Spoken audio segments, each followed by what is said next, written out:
Hi everyone. In today's tutorial, we will show you how to change the email address in your Namecheap account. Keeping our email address updated is important for receiving notifications and maintaining account security. When we change our email address in Namecheap, we make sure to receive billing updates, renewal reminders, verification requests, and security alerts.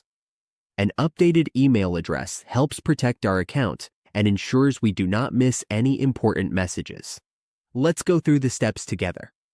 First, open your browser. Once the browser is open, go to namecheap.com and log into your account. To change the email address, we need to go to the dashboard. Click on Dashboard and you will be redirected there. Next, go to Profile.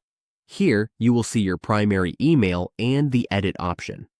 To change the email, click on Edit. Enter your new email address, then enter your password. After that, click Change Email. A verification message will be sent to your current email address for confirmation. Once you verify it through your email address will be updated to the new one. This is how we change the email address in Namecheap. It is a simple but important step to keep our account secure and up to date.